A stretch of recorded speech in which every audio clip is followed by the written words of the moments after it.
Welcome. My name is Dr. Bob Saul, or some refer to me as Dr. Bob. I'm a physician, pediatrician, and medical geneticist, father, grandfather, husband, and citizen. I'm excited to be part of the beloved 7-day experience for the Cornelia Stephanie Media Group.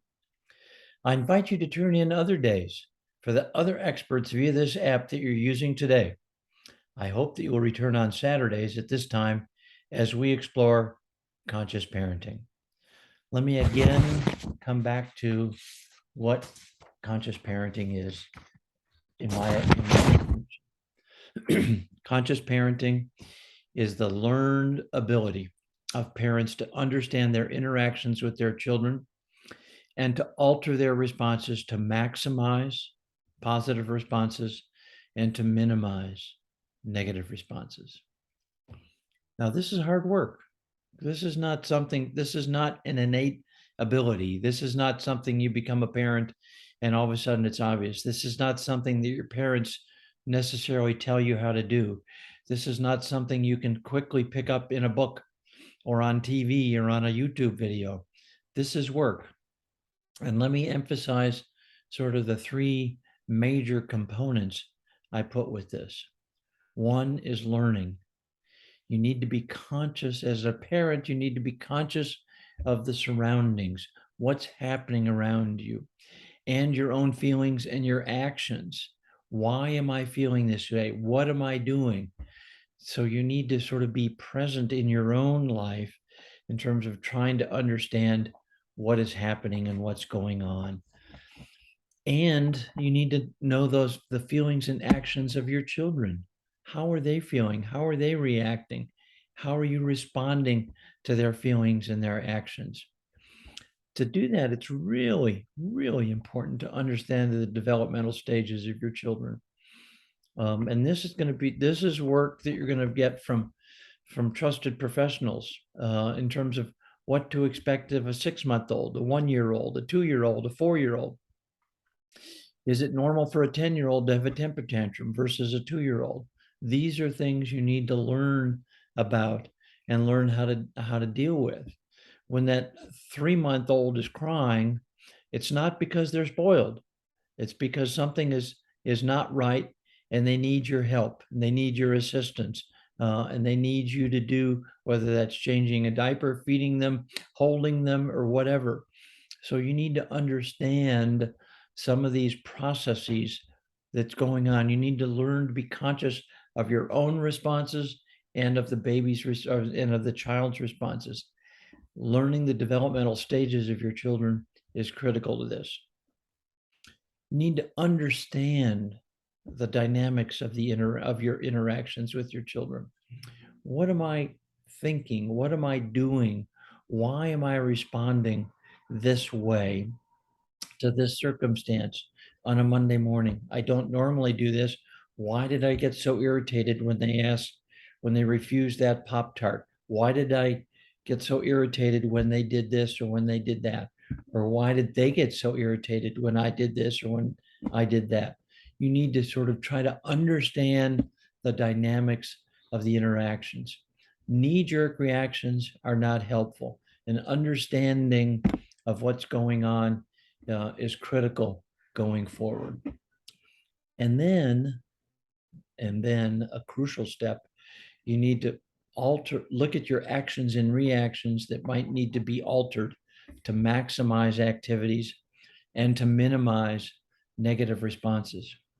There might be some of these actions that should not be altered, but oftentimes, if you're honest with yourself and you're being introspective, you can look at your actions and reactions and say to yourself, that didn't go well.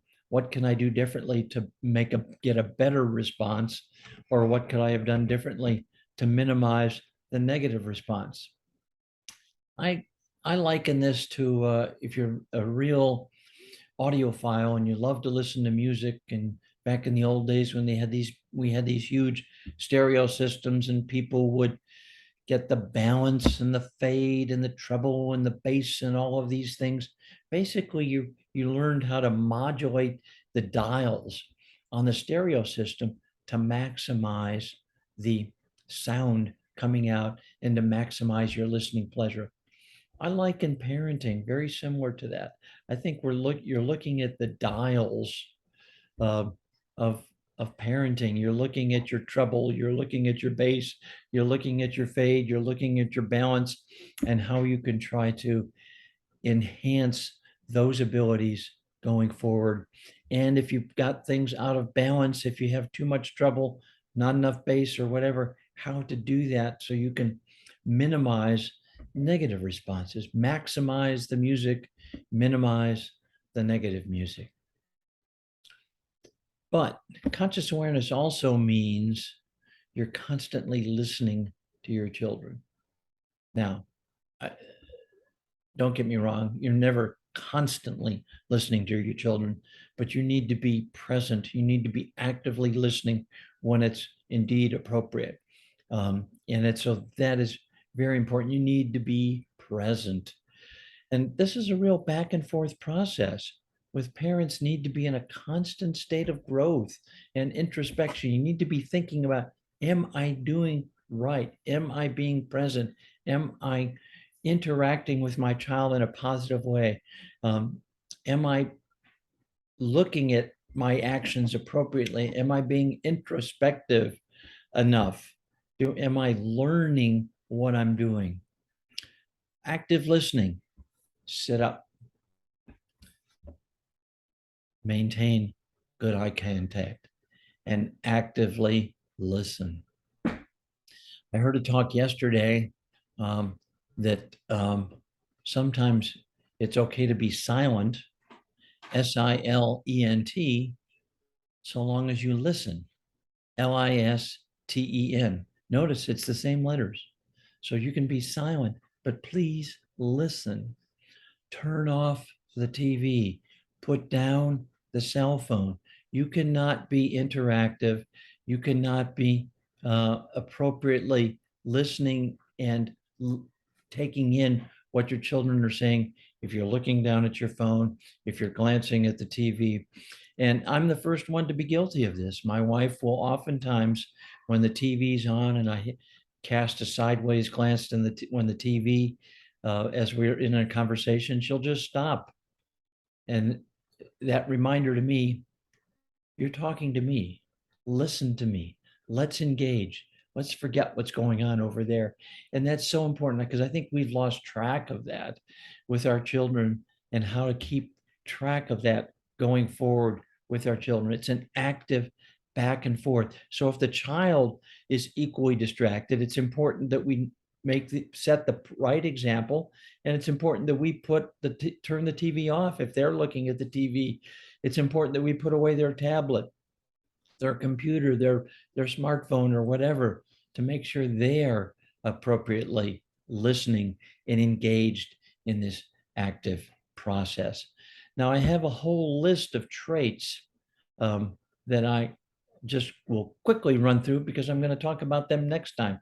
You need to be humble, sincere, empathetic, vulnerable, love for others, forgiveness, patience, persistence, optimistic, have sustained involvement, and always be willing to practice rational discourse. You need to be able to respond in an appropriate way whenever you need it. You need to have a dialogue and not a monologue about what's going on. Please join in with me later as we continue to have these sessions till the end of October. We will have them every Saturday at this time. What can you do in the interim? I encourage you to go to the KS Media Group app that hopefully you're using right now.